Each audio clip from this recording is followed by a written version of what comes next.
ఇప్పుడు భగవద్గీతలోని మొదటి అధ్యాయంలో 3వ శ్లోకం చెప్పుకుందాం.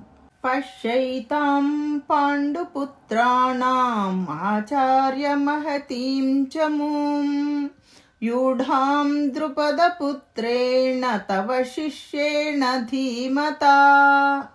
పశ్యైతాం పాండుపుత్రాణం ఆచార్య మహతీం చమూం వ్యూఢాం ద్రుపదపుత్రేణ తవ శిష్యేణ ధీమతా. ఇప్పుడు ఈ శ్లోకానికి భావం తెలుసుకుందాం. దుర్యోధనుడు అన్నాడు, గౌరవనీయులైన గురువర్య, ద్రుపదుని పుత్రుడైన ప్రతిభావంతుడైన మీ శిష్యుడిచే అత్యంత వ్యూహాత్మకంగా నిలపబడిన ఈ పాండవుల మహాసైన్యాన్ని చూడుము. తన అస్త్రవిద్యా గురువు ద్రోణాచార్యుడికి గతంలో ఆయన చేసిన తప్పును యుక్తితో ఎత్తి చూపాడు దుర్యోధనుడు.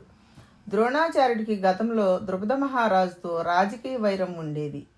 వైరంతో ఆగ్రహం చెందిన ద్రుపదుడు ఒక యజ్ఞం చేసి ద్రోణాచార్యుని సంహరించగలిగే పుత్రుడు కలగాలని వరం పొందాడు. ఆ వరం ఫలితంగా ద్రౌపదునికి దృష్టద్యుమ్నుడు పుట్టాడు. ద్రోణాచార్యుడికి దృష్టద్యుమ్నుడి జన్మ ప్రయోజనం తెలిసినా సరే తన వద్దకు సైనిక విద్యని అభ్యసించడానికి వచ్చినప్పుడు పెద్ద మనసుతో దృష్టద్యుమ్నుడికి తనకు తెలిసిన విద్యనంతా సంకోచించకుండా బోధించాడు. ఇక ఇప్పుడు యుద్ధంలో దృష్టద్యుమ్నుడు పాండవ పక్షంలో సర్వ సైన్యాధిపతిగా చేరి ఉన్నాడు. మరియు పాండవుల సేనా వ్యూహాన్ని ఏర్పాటు చేసింది కూడా అతడే.